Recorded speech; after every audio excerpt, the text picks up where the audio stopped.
રાપર નગરપાલિકાની ઘોર બેદરકારીના કારણે આજે ફરીથી રાપર શહેરની અંદરમાં એક વ્યક્તિનું રખડતા ઢોરોના કારણે મૃત્યુ થયું છે. આવા સમાચાર મળી રહ્યા છે અને સતત આ યમદૂત સમાન આખલાઓનો ત્રાસ રાપરમાં નિરંતર લગાતાર ચાલુ છે. પાલિકાને અનેકો વખત અમે રજૂઆત કરી ચૂક્યા છીએ. વિવિધ સામાજિક સંસ્થાઓ, સંગઠનો અને વિપક્ષી પાર્ટીઓ દ્વારા પણ વારે ઘડીએ આ બાબતે રજૂઆત થઈ છે કે આજે જીવલેણ શહેર માટે સાબિત થઈ રહ્યા છે. આવા આખલાઓને બંદોબસ્ત કરવામાં આવે, આમને પકડી અને આમની બીજે વ્યવસ્થા કરવામાં આવે. શહેરમાં લોકોને હેરાન પરેશાન ન થાય એના માટે આ બાબતે ચોક્કસપણે કાર્યવાહી થાય આવી લગભગ દર્જનો રજૂઆતો કરી ચૂક્યા છીએ. છેલ્લા 3 થી 4 મહિનાની અંદરમાં લગાતાર 10 થી 12 વખત નગરપાલિકા સીઓ અને ચીફ ઓફિસર સાહેબને આવેદનપત્ર આપ્યું છે અને ઉચ્ચ કક્ષાએ પણ રજૂઆત કરી છે. પણ જ્યારે કોઈ આવી ઘટના બને, જ્યારે કોઈ વ્યક્તિનો જીવ જાય, ત્યારે આ પાલિકા દ્વારા કામગીરીના નામે માત્ર ને માત્ર 1-2 ઢોરોને પકડીને પાછા છોડી દેવામાં આવે છે. આવી કામગીરી એમની હારી બતાડવા માટે આટલું કરવામાં આવે છે અને ફરીથી રખડતા ઢોરોનો જે ત્રાસ હોય છે એ શહેરની અંદર બેફામ ચાલુ થઈ જાય છે. આ જ્યારે આવી રીતના જીવ જાય કોઈક વ્યક્તિનો, ત્યારે પાલિકા થોડીક એક્ટિવ થાય. એના કરતા અમે સતત રજૂઆત કરતા આવ્યા છીએ કે રખડતા ઢોરોનો બંદોબસ્ત કરવામાં આવે. રાપરમાં જીવદયા ચેરિટેબલ ટ્રસ્ટ નામની સંસ્થા છે પાંજરાપુર, એમાં વ્યવસ્થા કરવામાં આવે અથવા તો બીજી કોઈ આમની વ્યવસ્થા ઊભી કરવામાં આવે, પણ આખલાઓના ત્રાસથી આ શહેરને મુક્ત કરવામાં આવે. લગભગ છેલ્લા 6-1 મહિનાથી આ ત્રીજો જીવ રખડતા ઢોરોના કારણે ગયો છે.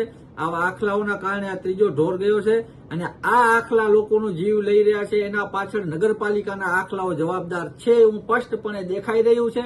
નગરપાલિકા બિલકુલ નિષ્ફળ છે પોતાની કામગીરી પ્રમાણે. પોતાની જવાબદારી પ્રત્યે બિલકુલ બેજવાબદાર છે આ નગરપાલિકાના લોકો અને સત્તા પક્ષના લોકો આજ દિવસ સુધી આ બાબતે કોઈ પણ રજૂઆત એમના શાસનમાં નથી થઈ. રખડતા ઢોરો પકડવાનો કોઈ પ્લાન નથી બન્યો અને હાલે પણ જે ચૂંટાયેલા પ્રતિનિધિઓ છે સત્તા પક્ષના, એમના દ્વારા કોઈ પણ પ્રકારની આવી કોઈ રજૂઆત શહેરીજનો દ્વારા થઈ હોય કે કોઈ સંસ્થાઓ દ્વારા થઈ હોય, એમાં ના તો સહકાર આપ્યો છે કે ના તો એમને પોઝિટિવ પ્રતિક્રિયા આપી છે. આજે જે વડીલનું શહેરના જે અગ્રણીનું નિધન થયું છે એ ભારતીય જનતા પાર્ટીના કાઉન્સિલરના ભાઈ જ છે એવું જાણવા મળ્યું છે. તો ખરેખર આ એક દુઃખદ બાબત કહેવાય. હું કોઈ આ બાબતે રાજકીય નિવેદન આપવા નથી માંગતો, પણ પાલિકાની ભયંકર બેદરકારી કહી શકાય કે આવી રીતના શહેરીજનો ઉપરા ઉપરી મૃત્યુ થઈ રહ્યું છે આ રખડતા ઢોરોના કારણે. આ રખડતા ઢોરો શહેરમાં એક યમદૂત બનીને ચારેકોર આખા શહેરમાં આમનો બેફામ કબજો જમાવી લીધો છે. પણ આજ દિવસ સુધી પાલિકાના આંખ આડેથી હાથ હટતા નથી સાંભળવા તૈયાર કે નથી જોવા તૈયાર કે ખરેખર ગામમાં આવી સમસ્યાઓ છે. અનેકો વખત મેં કીધું, આની રજૂઆત કરી છે, પણ આજ દિવસ સુધી પાલિકાએ કોઈ આના પાછળ નક્કોર પરિણામ લાવી એવી કામગીરી નથી કરવામાં આવી, જેથી કરીને એવું સ્પષ્ટપણે દેખાઈ આવે છે કે પાલિકા આ તમામ મોરચે ફેલ છે અને આ કોઈ પણ નગરપાલિકાનો અધિકારી, કોઈ પણ કર્મચારી કે વહીવટી તંત્રનો કોઈ જવાબદાર વ્યક્તિ આના પાછળ રસ ધરાવીને કામ નથી કર્યું, જેથી આ પાલિકા એકદમ બોગસ છે. જેના કારણે ટૂંક સમયની અંદરમાં શહેરીજનોને સાથે રાખીને નગરપાલિકામાં તાળાબંધી કરવાનો એક કાર્યક્રમ આપીશું અને જો એના પહેલા પાલિકાની આંખ ખોલે તો ઠીક છે, ને કે શોર્ટ પીરિયડની અંદરમાં અમે સૌ શહેરીજનોને સાથે રાખી, સૌ રાજકીય પાર્ટીઓ હોય કે સામાજિક સંસ્થાઓ હોય, તમામ લોકો જે શહેરનું હિત ચાહે છે એવા લોકોને સાથે મળવા હું આહવાન કરું છું કે આપણે નગરપાલિકાને તાળાબંધીનો કાર્યક્રમ એક આપવા જઈ રહ્યા છીએ. તો આપ તમામ સહકાર આપશો. આ મુદ્દો સમગ્ર નગરજનો માટે અને સમગ્ર રાપર તાલુકા માટે એક અતિ મહત્વપૂર્ણ મુદ્દો છે, કારણ કે રખડતા ઢોરોથી આપણે બધા લોકો પરેશાન છીએ અને આમ વારે ઘડીએ કોઈકના સ્વજનોનો આવા રખડતા ઢોરોના કારણે જીવ જાય. એના કરતા સમય આવી ગયો છે કે હવે પાલિકા અને વહીવટી તંત્ર સુધી આપણો અવાજ નાખવાનો કે ખરેખર આ રખડતા ઢોરોને પકડવાની કોઈ ચોક્કસપણે રણનીતિ બનાવવામાં આવે. નહીતર આપણે વારે ઘડીએ જો આવી રીતના એક પછી એક મૃત્યુની રાહ જોતા રહેશી તો ક્યારેક ને ક્યારેક આ મૃત્યુની લિસ્ટમાં આપણા પરિવારનું કોઈ સ્વજન પણ સામેલ થશે.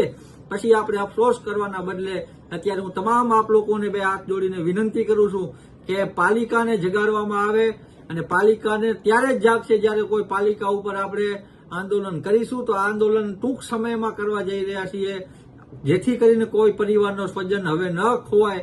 એના માટે આપ તમામ નગરજનોને અને તાલુકાના લોકોને વિનંતી છે કે ટૂંક સમયમાં તારીખ નક્કી કરી અને આ આંદોલનની તારીખ તમને આપવામાં આવશે. આપ તમામ લોકો આમાં સહકાર આપો એવી અપેક્ષા સાથે નગરપાલિકા પણ એક હજી લાસ્ટ વખત વિનંતી કરું છું શહેરીજન મારફતે કે 1 અથવા 2 દિવસની અંદરમાં તમામ આખલાઓને પકડી અને પછી પણ ક્યારેય આવી સમસ્યા નહીં સર્જાય એવું ખુદ નગરપાલિકા બાંહેધરી આપીને એક ચોક્કસ રણનીતિ આ બાબતે જો 48 કલાકની અંદરમાં નથી બનાવતી તો 48 કલાક પછી નગરપાલિકાને તાળાબંધીનો અમારો કાર્યક્રમ છે એ અમે કરવા જઈ રહ્યા છીએ.